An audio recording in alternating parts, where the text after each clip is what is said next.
Fort Lawrence was an American Revolutionary War fort in what is now the U.S. state of Ohio. Overview. The fort was intended to be a staging point for an attack against the British garrison at Detroit. However, the conditions at the fort were harsh during the winter, and McIntosh removed most of the American forces to Fort Pitt, leaving only about 150 men under the command of Colonel John Gibson. Fort Lawrence was the only fort built in the Ohio country during the Revolutionary War. Siege. The British learned of the miserable conditions at the fort, and on February 22, 1779, Captain Henry Byrd of the 8th Regiment of Foot with a handful of British soldiers and a couple hundred Wyandot, Mingo, Munsee, and Delaware warriors laid siege to the fort. The siege continued until mid-March, and the men inside the fort reportedly were reduced to making a stew of boiled moccasins.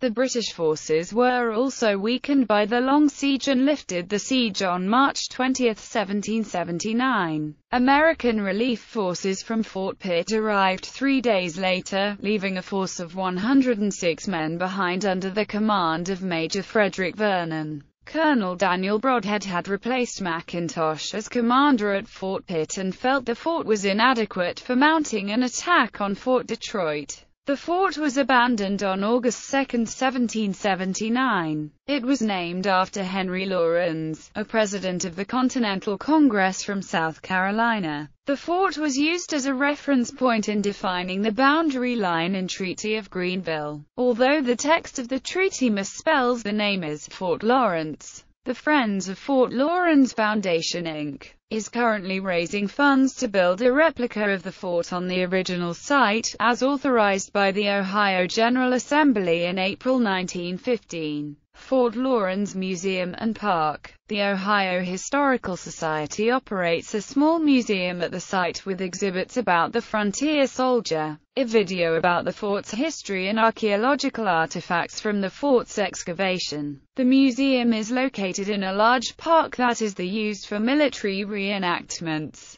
The fort is the site of the tomb of the unknown patriot of the American Revolution, laid to rest with full military honors by the Ohio National Guard in 1976. A crypt in the museum wall also contains remains of soldiers who died defending the fort.